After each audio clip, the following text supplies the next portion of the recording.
Good day. Thank you for joining us for today's news. If you find this helpful, please consider subscribing. We're here every day with calm, clear updates just for you.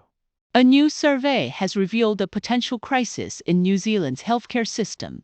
With the looming exodus of general practice and rural doctors, over a third of general practitioners plan to retire within 5 years, while more than a quarter of rural hospital doctors are the country's the Royal New Zealand College. Doctors are struggling to balance patient care with administrative tasks, and many feel undervalued and overworked. While the government has taken steps like more needs to be done to retain and support medical professionals. New Zealand currently has far fewer GPs per capita than countries like Canada and Australia. Yet the general the survey highlights an urgent need for systemic change to ensure the future of general practice and rural healthcare in the country. Across New Zealand, thousands of nurses, midwives, and healthcare assistants have walked off the job in a powerful 24-hour strike. The action, sparked by demands for better pay and safe staffing levels, has brought the healthcare system where hospitals are understaffed, patients are waiting longer for care, and the risk to both staff and payer. Health Minister Simeon Brown insists the pay offer is fair, but EFO workers tell a different story. One of exhaustion, burnout, and a system stretched to its limits, with staffing shortage reaching critical levels and wait times for essential procedures growing. The strike has become a call for urgent surrender. A few weeks before Adrian resigned as New Zealand's Reserve Bank governor, he had a heated meeting with Finance Minister Nicola Willis. The newly released minutes from that meeting show Orr left early, frustrated with the Treasury's role in determining the bank's funding needs, a concern for central banks globally, the banks into banks. A key concern. The meeting, which took place just over a week before his resignation, highlights the growing tensions between the Reserve Bank and the Treasury. Orr's departure came after a series of disagreements over funding, with the board chairman, Neil Quigley, later stating that the board's position was more aligned with the Treasury's than Orr's. This revelation has sparked debate over the balance of power between the government and the central bank. Despite the controversy, Willis expressed confidence in Quigley's ability to lead during this transition period. The situation: can the Reserve Bank navigate the aftermath of Orr's resignation and the ongoing investigation? In a recent decision, Invercargill, Mayor Nobby Clark has opted to delay a crucial decision on a renewed memorandum of understanding with Mana Whenua until the incoming council takes over. The agreement, which has governed the relation between Southland councils and the Murikiupu Papatipu Ernaka for over 2 decades, was due for review, but has already. Clark believes that the new council should have the chance to fully understand the document before making a decision. However, Mana Whenua representatives have expired. They argue that the agreement is a significant achievement and should not be postponed. Deputy Mayor Tom Campbell supported Clark's stance, suggesting while some council members backed the delay, others believe the decision should be made promptly.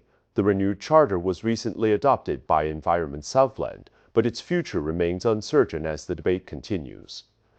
In a fiery speech to Parliament, Labour MP Willie Jackson accused the government of trying to rig the next election by changing voting rules to block Sambate voter registration. He called the move a form of gerrymandering and accused Deputy Prime Minister David Seymour of being the biggest dropkick of all, after Stephen.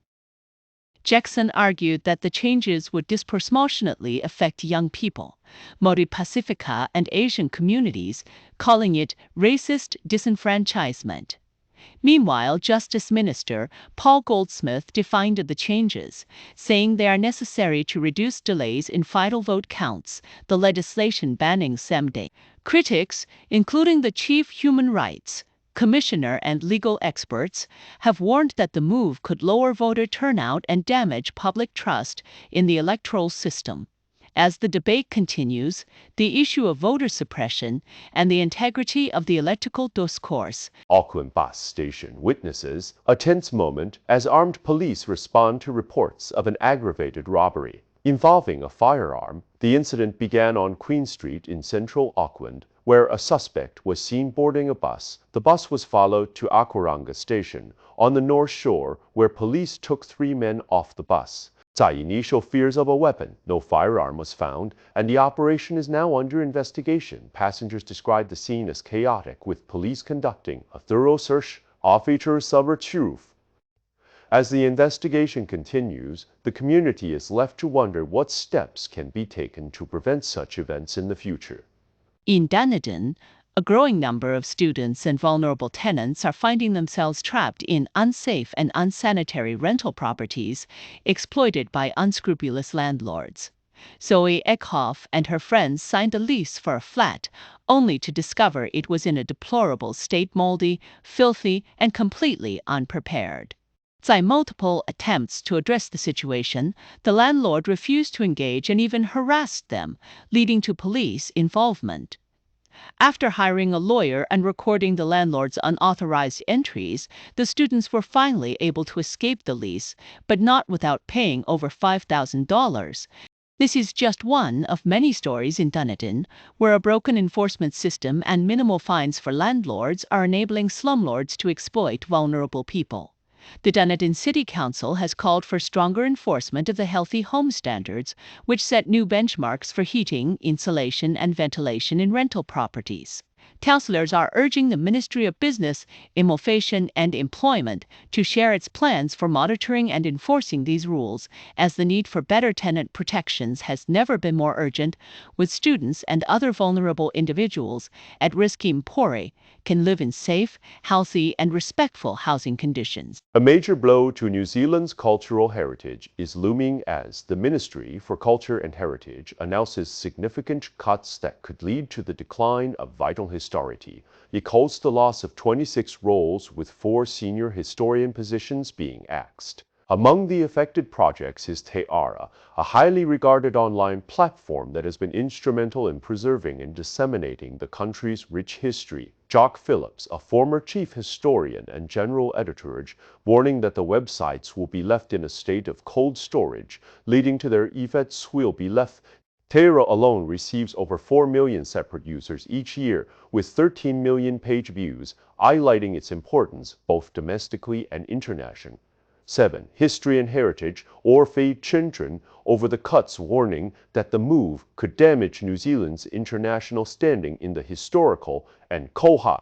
As the debate over the future of New Zealand's historical resources continues, the question remains, will these vital cultural assets be preserved, or will they be left to wither and die? In a move to address the growing crisis in the healthcare system, the government has introduced a new scholarship program aimed at expanding the number of nurse practitioners' primary care, as thousands of nurses can do their strike, overpay, and staffing shortages. Health Minister Simeon Brown has announced that up to 120 new This initiative is part of a broader effort to reduce the burden on doctors and improve patient care by enabling nurses to take on more advanced roles, such as registered 97 Nurpaberni. There are 897 Nurpaberni in New Zealand, with 339 working in primary care, the Gazendavers. While the scholarship program is a step in the right direction, many nurses remain skeptical, arguing that increased training alone cannot resolve the immediate issues of underpayment and understaffing.